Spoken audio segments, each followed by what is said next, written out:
Third verse of the Tao Te Ching. Quote, "Putting a value on status will create contentiousness. If you overvalue possessions, people begin to steal.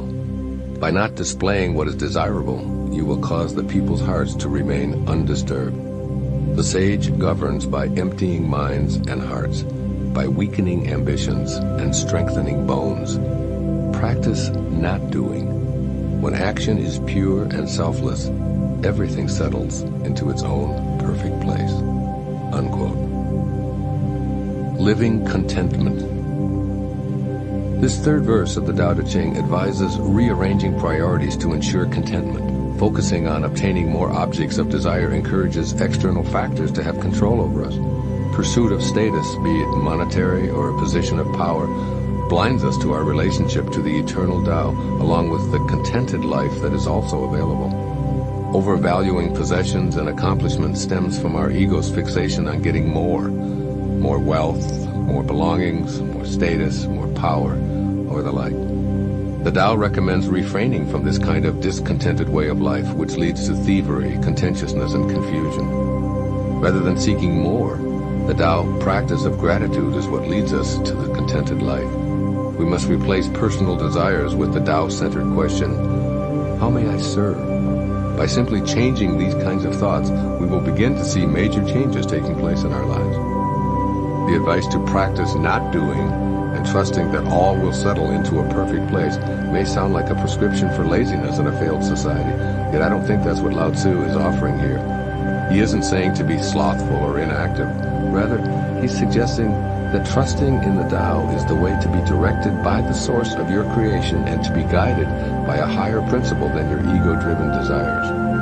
Ego-fixated wants can get in the way of divine essence, so practice getting ego out of the way and be guided by the Tao in all that you do. In a state of frenzy, trust in the Tao. Listen for what urges you onward, free from ego domination, and you'll paradoxically be more productive. Allow what's within to come forward by suspending worldly determination. In this way, it will no longer be just you who is conducting this orchestration that you call your life. Much of this third verse contains advice on how to govern. I view this not as political or administrative advice, but as it pertains to our own personal lives and those we're entrusted to guide, that is, our immediate families, and in a larger sense, the human family that comprises all of those with whom we're in contact on a daily basis. Encourage your relatives to empty their minds of thoughts about status and acquisitions, and think instead about serving others and contributing to the health and strength of all. Model the harmony of this attitude. After all, everyone has a calling to be inspired.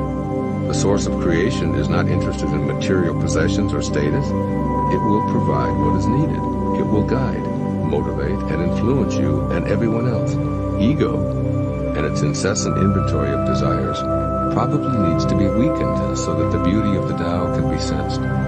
Demonstrate this to others by being a leader who removes the egocentric temptations that foster envy and anger and competition. If Lao Tzu were able to view our contemporary world from his 2,500-year-old perspective, I believe that he'd offer the following advice based upon this third verse of the Tao Te Ching. First, remind yourself daily that there's no way to happiness. Rather, happiness is the way.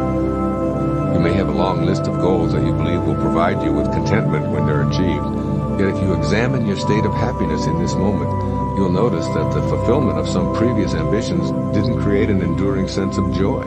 Desires can produce anxiety, stress, and competitiveness, and you need to recognize those that do. Bring happiness to every encounter in life instead of expecting external events to produce joy. By staying in harmony on the path of the Tao, all the contentment you could ever dream of will begin to flow into your life. The right people, the means to finance where you're headed, and the necessary factors will all come together. Stop pushing yourself, Lao Tzu would say, and feel gratitude and awe for what it is. Your life is controlled by something far bigger and far more significant than the petty details of your lofty aspirations. And secondly, trust the perfection of the eternal Tao, for it is the ultimate source of all of the 10,000 things. The Tao is working for and with you, so you needn't remind it of what you crave or what you think it has forgotten on your behalf. Trust the harmony of the Tao, It took care of everything that you needed in your creation, as well as your first 9 months of life without any assistance from you and totally independent of any desires you may have had. The Tao will continue to do so if you just trust it and practice not doing so much. Inventory your desires and then turn them over to the unnameable. Yes, turn them over and do nothing but trust. At the same time, listen and watch for guidance, and then connect yourself to the perfect energy that sends whatever is necessary into your life. You, meaning your ego, don't need to do anything. Instead, allow the eternal perfection of the Tao to work through you. This is Lao Tzu's message for our world right now. Henry David Thoreau made the following observation in the middle of the 19th century as he wrote at Walden Pond, and I feel that it personifies this third verse of the Tao Te Ching. Quote, "Let us spend one day as deliberately as nature and not be thrown off the track by every nutshell and mosquito's wing that falls on the rails. If the engine whistles, let it whistle till it is hoarse for its pains. If the bell rings, why should we run? I've always been regretting that I was not as wise as the day I was born." End of quote. Trust in your essential sageness. Don't let desires obscure your eternal connection to the Tao. Do the Tao now. Watch for an opportunity today to notice that you're planning on buying something. Choose to do the Tao and listen for guidance.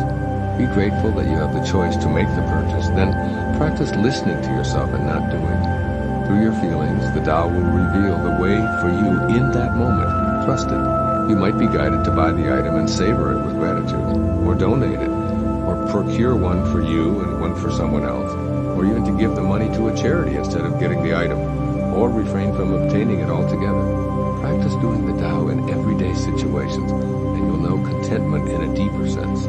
As this verse says, when action is pure and selfless, everything settles into its own perfect place.